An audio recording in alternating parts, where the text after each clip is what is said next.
Hello, friends. This is Scott Monty. Stand by for commentary. Welcome to the Full Monty, where you'll be exposed to commentary and analysis from the week's digital news. You give us 15 minutes, and we'll save you hours. And now, here's your host, Scott Monty. Hi, and welcome to the Full Monty, an audio companion to the newsletter of the same name. Each week, I pick one or two pressing issues and inject insight, opinion, maybe a little wit into this 15-minute show that's sure to give you a better sense of what's affecting the industry. Maybe you'll agree, maybe you won't, but I hope it makes you think. This week, a look at the detrimental effects of fake news and what kinds of technical and communal solutions it might take to establish order, provide assurances, and help restore thoughtful dialogue.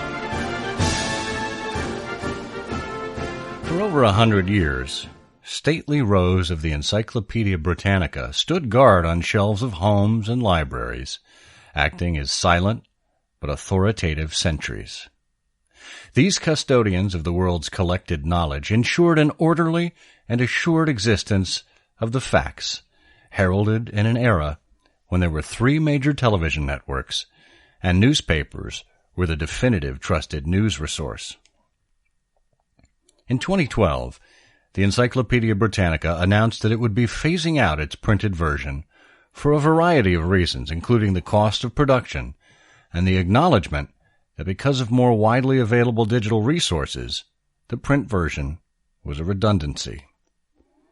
In addition to its own digital product, Britannica's fading prominence was also affected by the rise of Wikipedia, the free online encyclopedia created and edited by volunteers around the world.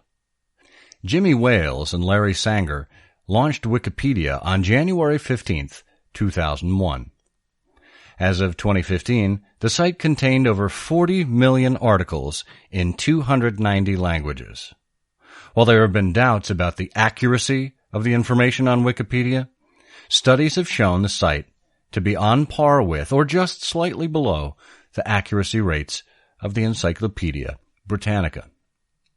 While it may not have the same concentration of experts as the Britannica, with tens of thousands of editors, Wikipedia benefits from the wisdom of the crowd, some of whom may just be subject matter experts. So if an inaccuracy makes its way into an article, it's likely that someone may discover it and make a correction. Which brings us to Facebook. Recently, there's been a good deal of discussion about fake news in general and about Facebook's role in it specifically. Historically, news was created by major news bureaus, newspapers, major networks on television. The distribution channels were limited, and journalism was fully funded and considered to be a respectable profession. The result was that the official sources were authoritative and believable. Today, almost anyone can create a news site that looks believable. Platforms like Facebook are the new distribution channel for news, reaching millions of people with little to no effort. In fact, a recent Pew Internet report indicated that Facebook is used daily by 68% of Americans.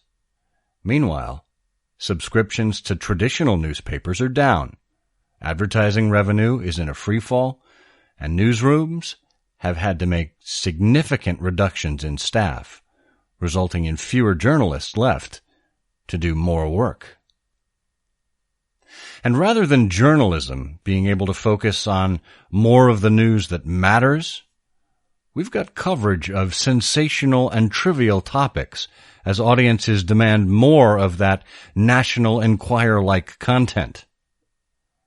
A recent case in point is the brouhaha that erupted over Vice President-elect Mike Pence's appearance at the musical Hamilton and Donald Trump's feigned outrage following it.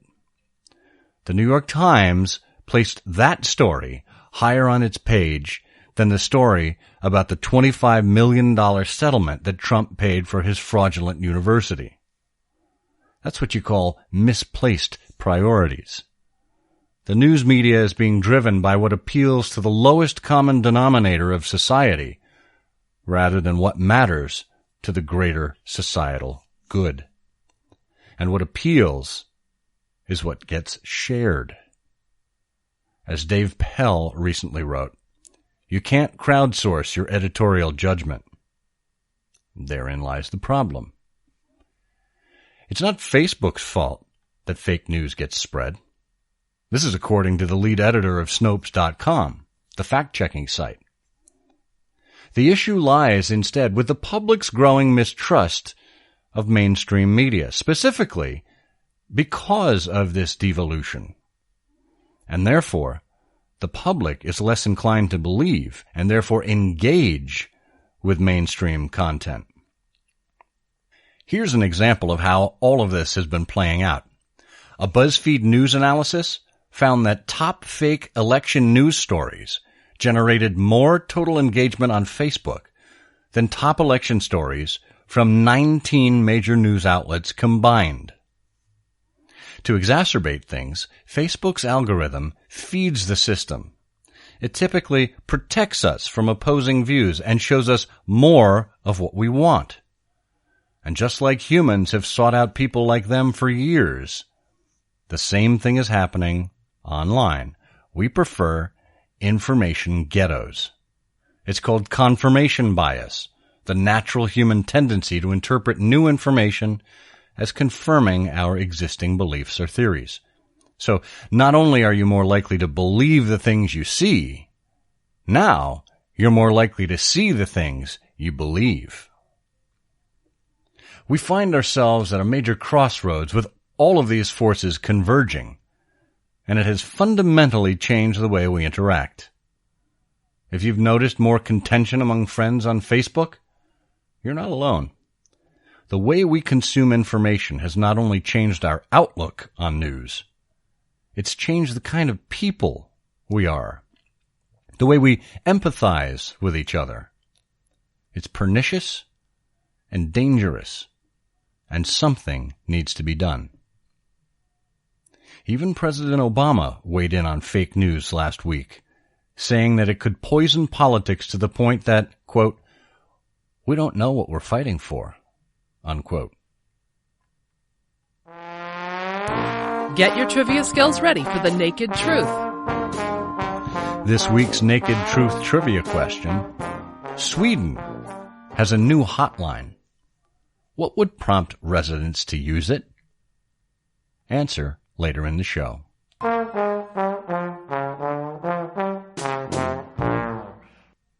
And now, page 2. Continuing our discussion. So what is Facebook's role in all of this? For months, Facebook's CEO Mark Zuckerberg has denied that Facebook is a media company, instead referring to it as a technology company. And while he may be technically correct, the fact is that Facebook's role in media is more complex than he'd care to admit.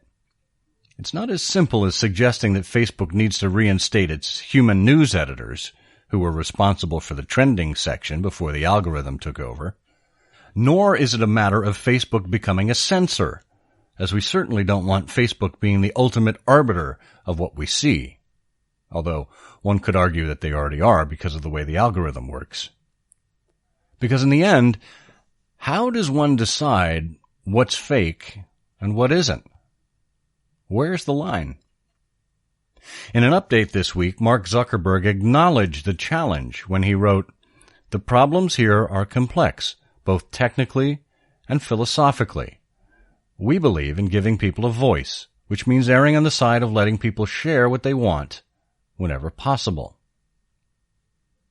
He continued, then, noting, "We need to be careful not to discourage sharing of opinions or mistakenly restricting accurate content. We do not want to be arbiters of truth ourselves, but instead rely on our community and trusted third parties." End quote. This last part, our community and trusted third parties, particularly struck me. In the recent election cycle, fact-checking became sexy again, as the lies in the debates and on the campaign trail flowed freely.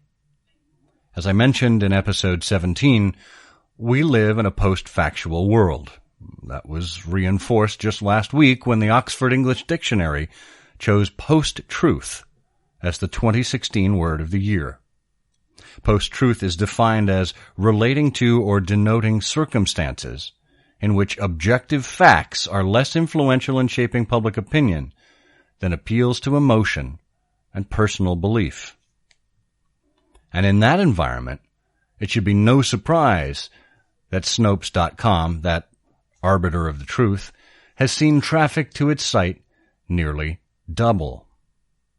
With Mark Zuckerberg's call for trusted third parties, it made me think about the role of Snopes and Facebook. The Atlantic even wondered if it made sense for Facebook to buy Snopes to help alleviate the problem. For the record, it doesn't make sense, as Snopes needs to maintain an independent stance. And also, for the record, I've been told in no uncertain terms in the past week by right-leaning followers that Snopes is biased. It's not. Ben Thompson, in his always insightful weekly column Stratechery last week, laid out his thoughts on a Facebook-led technical or editorial solution. Thompson writes, I get why top-down solutions are tempting. Fake news and filter bubbles are in front of our faces, and wouldn't it be better if Facebook just fixed them? The problem is the assumption that whoever wields that top-down power will just so happen to have the same views as I do. What, though, if they don't? End quote. Facebook takes this seriously. Back in January of 2015, Facebook changed its algorithm to reduce the number of hoaxes on the site. This was largely dedicated to obviously false news, like headlines about Santa Claus being discovered, or scams like, click here for a lifetime supply of coffee. Stories and links like that will always be easy to detect, and Facebook should implement fixes to address those. But since fake news has become more mainstream and less easy to detect, other solutions need to be considered. In his update, Mark Zuckerberg mentioned creating a wide array of tools and processes to address this issue. Stronger detection, easy reporting, third-party verification, warnings, the quality of related items, disrupting the economics of fake news, and listening. But what if Facebook's desire to rely on our community, as Zuckerberg put it? If Facebook puts more tools in place for its users to control their feeds and report fake news, it has the potential for becoming more like Wikipedia in that regard. Increased vigilance and participation in the editorial process will ultimately clean up the effluvia. But you know as well as I do that the public is lazy. Facebook already gives you plenty of ways to organize your friends and fine-tune the ads that you see. But how many people even know that those tools exist, let alone actually use them? No, we as a society will always seek out what's easiest. That's why the ghettos of false information exist. Not because we intentionally mean to mislead each other, but simply because it's easier. It's easier to ignore something than it is to look something up.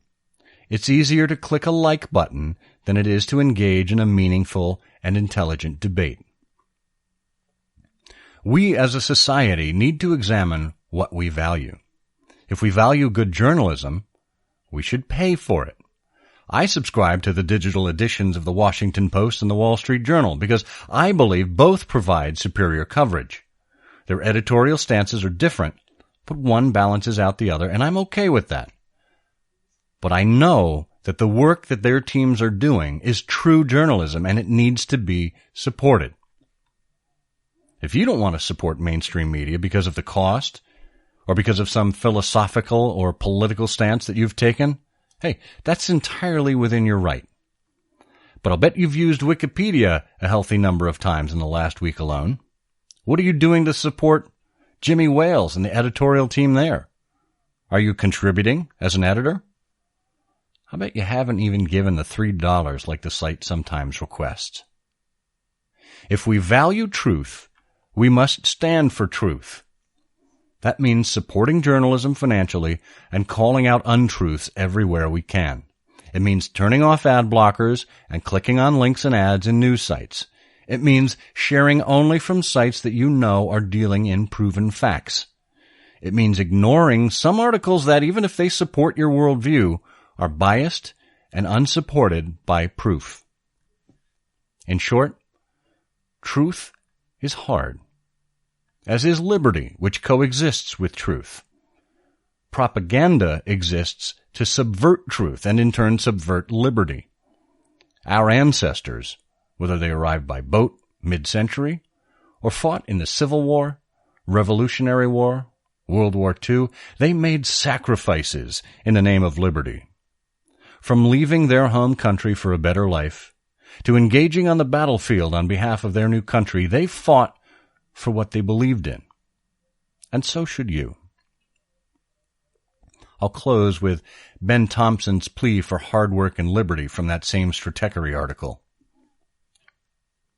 The solution is not the reimposition of gatekeepers done in by the Internet.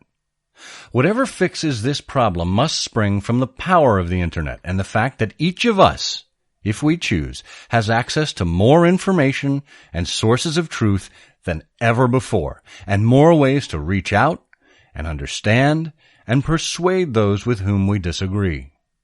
Yes, that's more work than demanding Zuckerberg change what people see. But giving up liberty for laziness never works out well in the end. And rather than a poem this week, I'd like to leave you with a piece of prose that's existed in the minds of many Americans as a poetic plea. The Gettysburg Address by Abraham Lincoln, written on November 19th, 1863, 153 years ago, last week. 77 years ago, our fathers brought forth on this continent a new nation, conceived in liberty and dedicated to the proposition that all men are created equal. Now we are engaged in a great civil war, testing whether that nation, or any nation so conceived and so dedicated, can long endure. We are met on a great battlefield of that war. We have come to dedicate a portion of that field as a final resting place for those who here gave their lives that that nation might live. It is altogether fitting and proper that we should do this. But in a larger sense, we cannot dedicate, we cannot consecrate, we cannot hallow this ground. The brave men, living and dead, who struggled here, have consecrated it, far above our poor power to add or detract. The world will little note nor long remember what we say here, but it can never forget what they did here. It is for us, the living, rather, to be dedicated here to the unfinished work which they who fought here have thus far so nobly advanced. It is rather for us to be here dedicated to the great task remaining before us, that from these honored dead we take increased devotion to that cause for which they gave the last full measure of devotion, that we here highly resolve that these dead shall not have died in vain, that this nation, under God, shall have a new birth of freedom, and that government of the people, by the people, for the people, shall not perish from the earth. We asked you what Sweden's new hotline is for. Sweden's largest union, consisting of over 600,000 members, launched a new service, a hotline that women and men can call to discuss patronizing remarks in the workplace. That's right. It's a mansplaining hotline. If you have an editorial you'd like us to read on the show, please get in touch with us at fullmontyshow@scottmonty.com. fullmonty.com.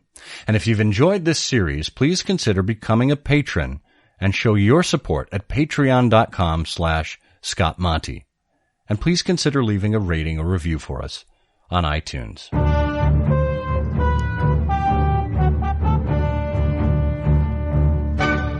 Be sure to check out other major news stories from the November 21st edition of the newsletter.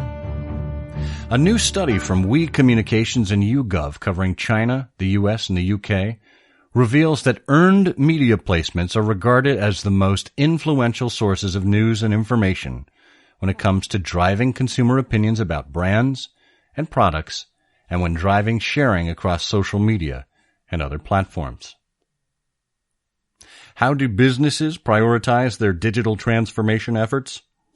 One key area is picking the right individual to lead the process. And increased technology usage in cars has contributed to distractions that resulted in a 10.4% rise in traffic fatalities this year, after 3 decades of falling rates. Death? Yeah, there's an app for that. Well, that's all for this week. With any luck, your brain is a bit bigger now. Thank you for making me a part of your week and for being exposed to the Full Monty. Until next time, I'm Scott Monty, and I'll see you on the internet. Thanks for listening. Be sure to subscribe to the Full Monty newsletter and this program at fullmontyshow.com.